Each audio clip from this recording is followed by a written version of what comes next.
St. John the Evangelist Catholic Church is the oldest church in the city of Indianapolis, the oldest Catholic church.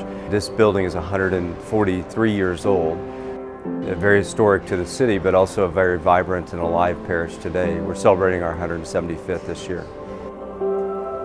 It's primarily Gothic style, some Romanesque pieces in it. These beautiful sacred art, the stained glass, Gothic pulpit, all of those are from the earliest of church. They're either from 143 years to, maybe 130 years old. We had a fire here in the narthex wall. It was an arson fire. Whoever did it kind of pulled together some paper and some brochures that we had and started a small fire on a table, and then it eventually caught the wood wall. It was pretty minimal fire damage, actually. I was grateful nobody was hurt, but the smoke from that really filled the whole church. So the restoration is really a cleaning of the entire church and then a painting of the whole thing. I arrived within 16 hours after the fire was extinguished.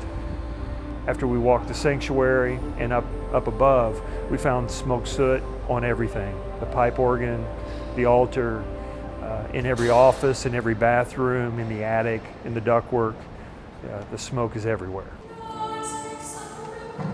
The most important thing for us was to be able to continue to worship and to have the Holy Mass and to be able to gather together as community. We're a huge wedding parish. People come from all over the area to have weddings here. And so we've been able to successfully schedule scaffolding around weddings, for example, so that no bride had a scaffolding, in their background for their pictures. So that's why we were really hired to process and clean and deodorize this church, was because of our understanding of business interruption and keeping them open and keeping them in business, which they had service the next day after we started.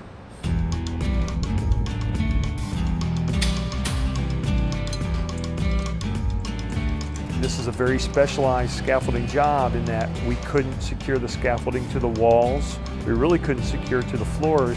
It had to be freestanding.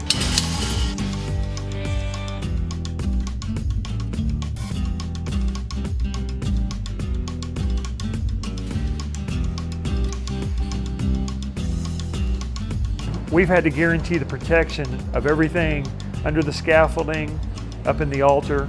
We've had to bubble wrap it, foam it, tape it, paper it, make sure that there's no secondary damage, because none of it can be replaced.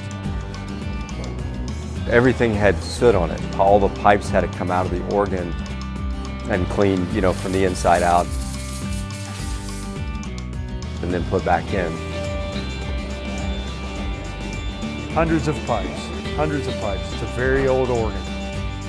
The smoke is not only the soot, but it's also a smell. The infrastructure, it all had to be cleaned out as well. The HVAC, air conditioning. So the sanctuary ceiling is about 56 feet. There's another 17 foot of attic space above that. So it was a long way to get the ductwork out of the building and then the new ductwork back in. You want to not only bring it back to what it was, but we also wanted to improve it while we were in the process.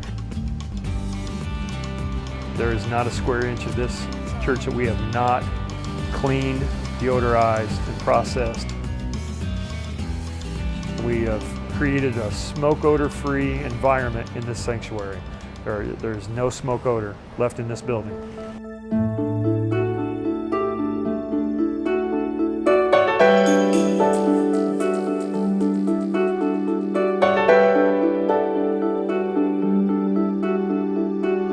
These guys do great work, and they clearly care about the work that they do. They care about their customers.